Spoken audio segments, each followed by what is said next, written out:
For today's video mga idol, mao din akong buluhaton every morning. Mabangon og sayo para maghikay, para magputos og mga balon sa ating wifi og sa akong mga bata padung sa school.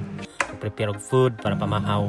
So mao to mga idol, alas 5 misa kadlawon gyud mga mata ni Brenda kay alas 6 man niyang duty. Dayon ako na siyang ihatod padung dito sa iyo ang trabahoan. Dol raman mga 10 minutes lang biyahe. Alas 6 hangtod alas 2 raman na iyang duty. So mao nang iniguli niya, mahapit ra niya ang mga bata sa school kay ang out sa mga bata sa school alas 3 man. So siya rin mo pick up ni Juan, dami ka manguran kay di pa man na siya katahas ng mauli siyang usa. Dahil ang klase sa mga bata alas 9 hantod alas 3 sa po na sila taman. Lingar gyud kayo akong mga bata sa school mga idol kay ang ilahang klase dili ra kayo pressure. Dahil mas daghan gyud ang ilang activity nga sports kaysa magtuon sa sulod sa school.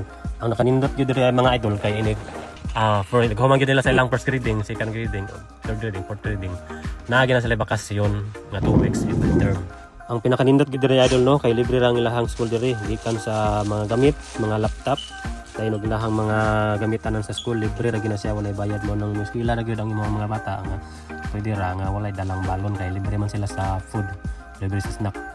Ang bisag mahal kay diri og tax dayon og mahal pud ang cost of living diri lugar dili ra na mo balihon kay naa may mga nindot nga benepisyo, libre sa school, libre sa mga tambal, libre sa ospital. Ang perfect kay ning lugar mang makaanak ko, wow, sana all nindot ang pag-ingani pud ang Pilipinas sa mga benepisyo nga makuha gikan sa government. So karon dili kayo bugnaw mga idol no kay niuwan man mao na kanindot diri basta muuwan kay dili kayo bugnaw ang panahon. Mao to before ta molarga di ay salamat sa Ginoo para sa ito ang biyahe tagantan niya kusog takadlaw. Mao to hapit na minaabot diha sa unahan mao na diha ang trabaho ni Brenda.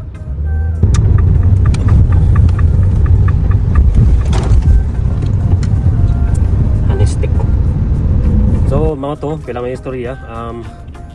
Pagulin ako sa balay, maganda masag ko para pamahaw na food sa mga bata, mag-prepare ko toasted bread para mga nailang ikman.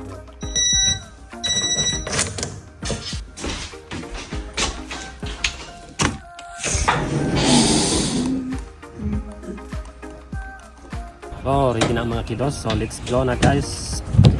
So ikan yung mga bataan na. Hina po ng usa. Hinay lagi. Hindi ka rin tugnaw ha kay magkuhan mo ka ng uwan ba? Basta mo uwan, wakay tugnaw.